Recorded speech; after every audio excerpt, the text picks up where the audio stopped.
Welcome back to Stargirl. I was about to say Young Justice. I was about to say Bleach. There's a lot of things going on in my mind. Chapter 5, The Thief, Frenemies. Whatever. You know the title. It's in the YouTube thumbnail. Anyways, we're going to start this over. Welcome back to... It's not Young Justice. God. Stargirl, Season 3, Episode 5, The Thief. Good enough. You know what happened last time. I don't need to recap it. Very curious to see where this goes. Let's get into this episode. 5 days ago, just before he died? No. It was Cindy. God damn it. She was being mind controlled. Maybe? Why do you need to pick the gun up? Oh. We were rooting for you, Cindy. Why did you kill him? I was trying to get that before the episode, but it wasn't happening. They're so cute. And ridiculous. Gonna do some more research tonight. Wikipedia? We'll figure this out together. Ma'am. Good. Oh my god. The door's gonna open. But, oh my god. It's just... It's gonna end so badly for them. I just... Oh, God. Lock the door. How many times do we have to have this conversation? Hey. Why are you smiling? Nothing specific. What's for dinner? I don't know. Mom's at work and I just dropped Mike off at Jakeem's. He's like, what the fuck? Who are you and what have you done with Courtney? I mean, I get it. If I was in her situation, I wouldn't be like, yeah, I just kissed a guy, you know? But like, he needs to know about this still. I don't know. Especially if you think he's going to be good, Cameron. You know, if you think he's going to be a good person in the end. Like, I would tell him sooner rather than later. So dumb. She didn't need to kill Sharp for this, though. The gambler, she didn't need to kill him for that. Like, if that's really all that she wanted, was just information about herself, she didn't need to kill the gambler. So that's why I'm like, why did she kill the gambler? Again, the motive doesn't match. Is he going to destroy the painting? The ISA. Okay, here he goes. Bruh.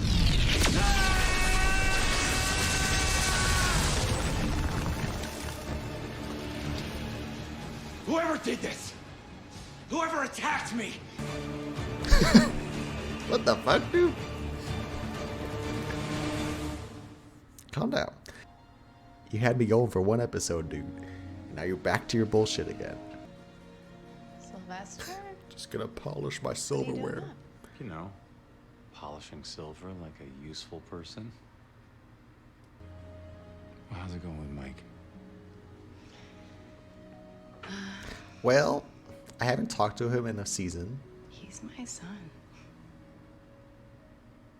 Like, I proved everybody wrong about the Star Spangled Kid by going places and doing things that people said I couldn't. This isn't good life advice. Maybe you and I aren't so different. It is kind of Tunnels are curious, empty. though. Also, That's good. sorry. That Yeah, because that means we still have a chance. This bitch right here, she literally walked in the same fucking way last episode.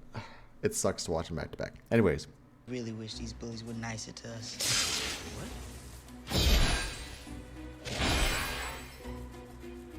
Give us your money, please. Or else I'm gonna have to hit you really, really hard in your quite handsome faces. I got an idea. Oh my god, they're gonna team up with her? That's... I mean... You're so close, but so far. Not her...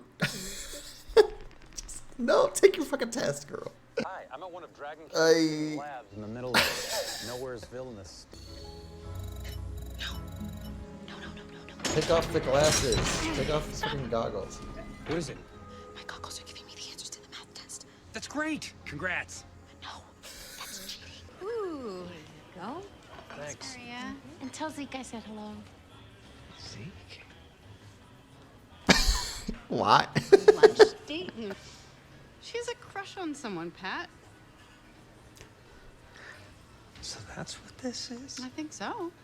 What? Who's the guy? I don't know. Hey, bud. Hello, Barbara. Hi, Paul. Are those sweet potato fries? Omega 3s, baby.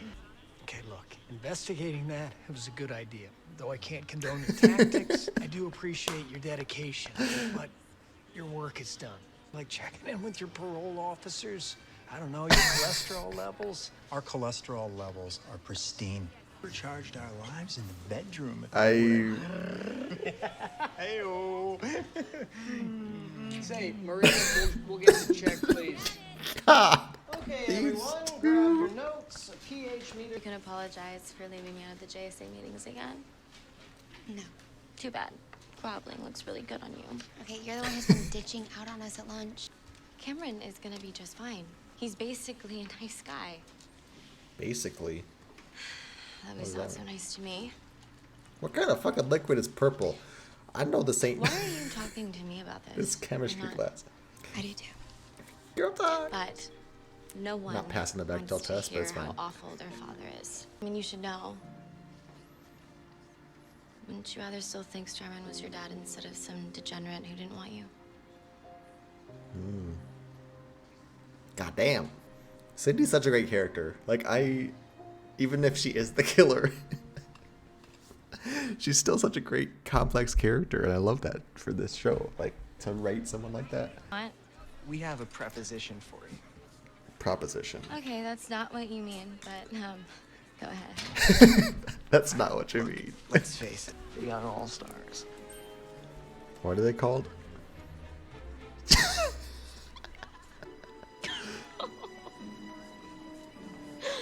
Oh, wow.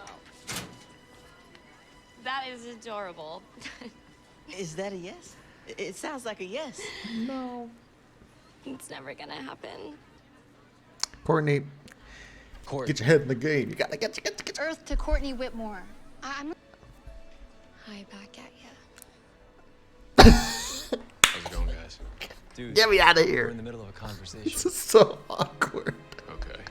So get lost. Ah, ah. Exactly. Yeah, Sylvester's great, but He has a temper. Oh, and you don't? Well, Look, guys, I am focused on the case. I am. Can't you just be happy for me? truthfully, no. Not when it's him. I'm sorry, Courtney, but Cameron's dad... Cameron's not his dad any more than I'm mine, Yolanda. That's not fair to him. And you to your dad. Or me. Yeah. God, it's such a good show and good writing because, like, I agree with both sides. Fuck. Courtney was right to be angry and just, go off on her. But also, she needs to be present with this fucking mission. There was shit going on she's not paying attention to. Didn't you hear? Real BFFs, so. Ow! Just looking out for me, girl.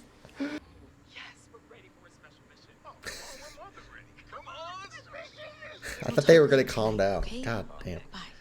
They want me to give them a mission. It's always hard when the family finds out. So, there is one big difference between us. You see the good in people, and I see the bad. What are you talking about? I talked to Cameron about you. Well, there's this thingy, for lack of a better term, on the hourglass that limits it to working only an hour a day. That's gotta be busted. Wait, so he's if gonna, I just remove the limiter, he can you're always saying have it's it. gonna work 24 hours a day? See you tomorrow? Yeah. Oh, Sylvester, you shouldn't have See said you tomorrow. that. It's moving the plot forward, but like, damn, you shouldn't have told him that. Stop calling me. Stop helping. Just stop. Give her a hug. Give her a hug. Come on, people. She didn't say stay out of her life. They just said, fuck. Now we're going back to them being distant, probably. Fuck. Well, shit. He's about to go mad with power. Where has she been? Why was the dog in the locked room? What are you guys doing? beautiful. Don't you think? I do. Oh my. I was talking about the ice hotel. Yeah. No, so was I. But this could be a perfect example of what These you might be able to two, do. they're so disgustingly cute. Oh, please. The she-devil is here. Oh shit, she has the laptop here. Just under her fucking bed like that? Kick her ass. Okay. I told you this was gonna be a fight scene this episode. No! I thought there was more to the episode. Well, shit. I don't really have much to say. Like, I kind of said it all during the episode, but I'm just really, I don't know, the plot line, I guess. You know, the writing is such a vague thing, but I love the writing of the show.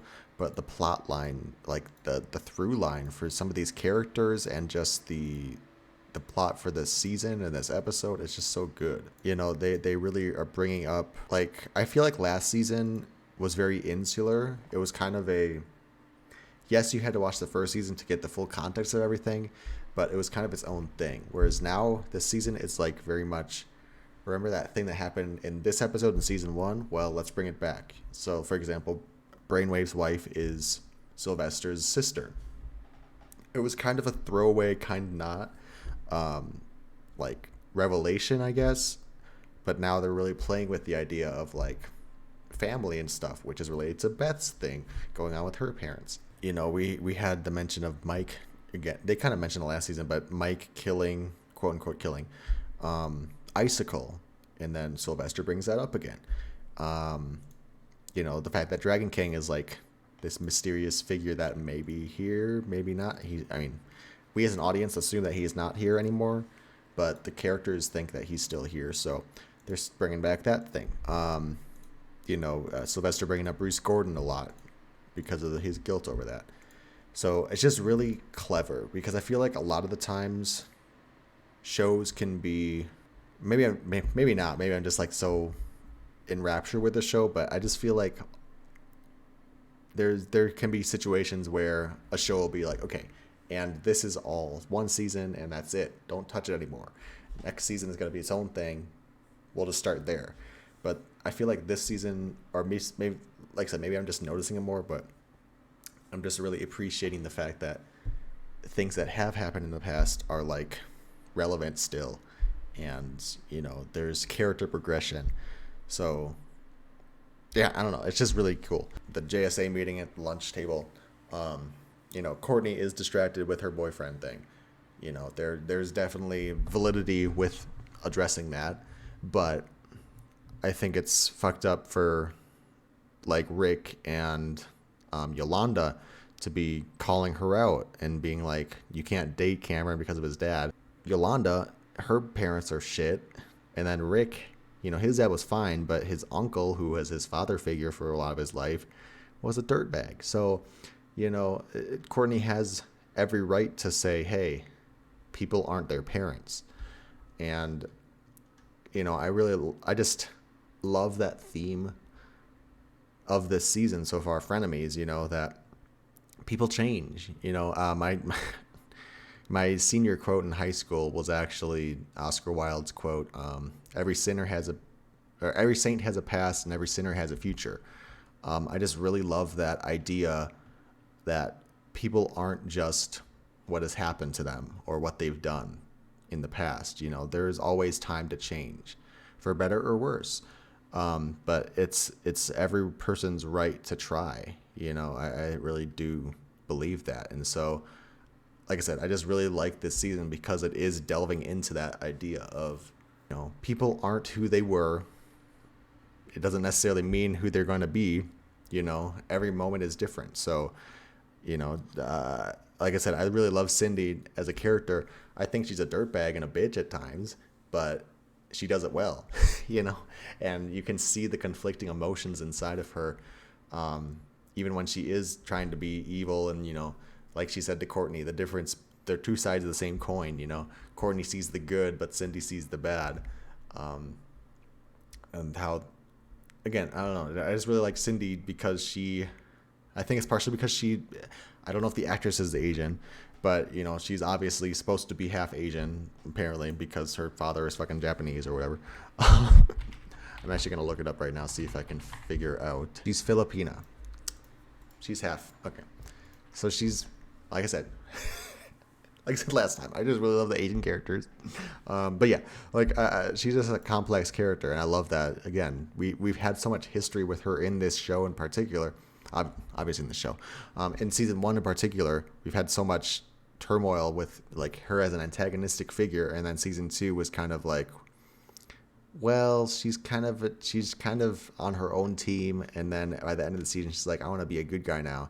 So now we're dealing with that, like her going back to her bad, you know, antagonistic ways, and she's obviously hiding stuff. She's obviously still being an antagonist to some extent, but at the same time, I think in her heart of hearts, she is trying to do better, and it's not her trying to intentionally hurt anyone. It's her going about things the only way she knows how because of how she was raised. And yeah, like I said, it's just a complex thing, and I'm really curious to see how she plays into all of this. Like right now, the show is trying to make us think that the mystery is solved at this point, and that it's kind of just he said, she said now, or, you know, basically Cindy trying to cover up her tracks, basically. But I think there's like one more element missing. Kind of like Yolanda said, there's something Cindy's not telling him, but that she's not telling the audience yet either, or the show isn't telling us yet.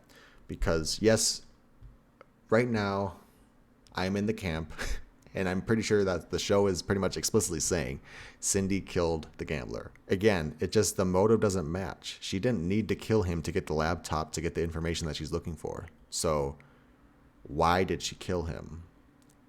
I don't think it's truly Cindy that killed him. I think somebody flipped a switch or something to where she accidentally hurt him, you know, murdered him or whatever. But I don't think it was her intention. Like, I don't think it was premeditated, basically. You know, I think it was manslaughter, but I don't think it was homicide, if that makes sense. And then also, we didn't get confirmation that she was at the crime, you know, that she hurt Sylvester. You know, yes, the injuries match with the gambler, but we haven't gotten a flashback confirmation yet that Cindy was also the one who attacked Sylvester, you know. And also the roaring thing, we haven't really addressed that either. So yeah, that Crocs are fucking weirdos again. As to my point from last episode, they just kind of get shoehorned into scenes so that they are justifiably part of the main cast, but even still, they're very entertaining to watch. So I really thought we would get a fight scene. We technically did get a fight scene this episode because Cindy beat up those bullies, but I was wrong. I thought there was going to be like a big showdown fight scene, which, to be fair, Stargirl really does them well. Their action scenes. We've only really had the one so far. We've had two, I guess. Artemis attacking the goons, and then we've had Starman versus the Crocs. But, you know, this season has been very much toned down on that. It's very much about the murder mystery. It's about the character development. It's about the relationships, and again, the characters trying to reconcile with these villains. So I'm still enjoying this season. Don't get me wrong. I'm gushing over it, so I obviously love it. I am just saying I'm kind of due for a fight scene. I want to see a fight scene soon. I think that would really... The thing is, isn't episode 6 coming up? Episode 6 is next. I'm pretty sure episode 6 is like the fight scene episode, right? I'm pretty sure the first season it was... I'm pretty sure season 1 was the Crocs versus the JSA. And then season 2 was the ISA versus the JSA. I think next week, aka like 4 days from now, it's going to be a fight scene. It's going to be a good fight scene. If they follow the pattern, you know. It could just not happen, but I'm hoping. Anyways, thanks for watching, y'all. Leave your thoughts in the comments below. What do you guys think about the writing? Are you in agreement with me? I feel like you are. Like, I feel like people who love the show love the show. But yeah, I can't get enough of it, and I'm so happy that I watched it today. I'm babbling. Thanks for watching. I'll talk with you in the comments below. I'll see you in the next episode. Thanks. Bye.